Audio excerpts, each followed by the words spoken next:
বাবা, এতদিন আপনাদের মুখের দিকে তাকিয়ে আপনাদের সম্মানের কথা ভেবে আপনার ছেলে সব অন্যায় মেনে নিয়েছি, সবকিছু মেনে নিয়েছি, কোনো একটা কথা বলিনি বাবা। কিন্তু এখন এটা সম্ভব না, একদমই সম্ভব না। আজকে কি হয়েছে জানেন বাবা? কি হয়েছে?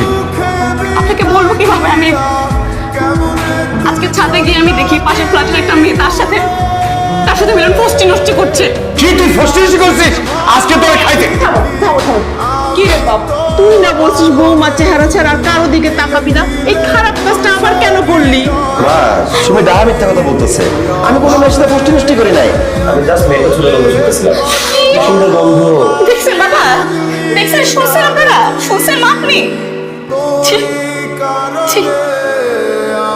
মা, আপনি তো একটা মেয়ে, আপনার তো আমাকে বোঝা উচিত।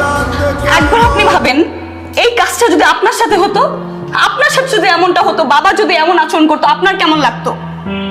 আপনি কি এই বাড়িতে থাকতে পারতেন? এই সংসার কি আপনি করতে পারতেন, নাকি সংসার ছেড়ে চলে যেতেন? ছি মিলন, ছি। আমার ভাবতেও অবাক লাগছে, তোর মতো একটা কুলাঙ্গারে আমি জন্ম দিছি। তাই শোন, তোমার ছেলেকে তুমি ঠিক মতো বুঝাইবা। নেক্সট টাইম যদি এইরকম করে কিছু করে, আমি কিন্তু নিজে একটা অঘটন ঘটায় ফেলবো।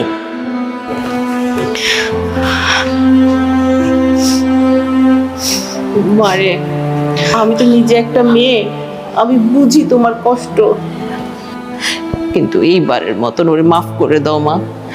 এরপর যদি কিছু করে, তার সম্পূর্ণ দায়ভার আমার।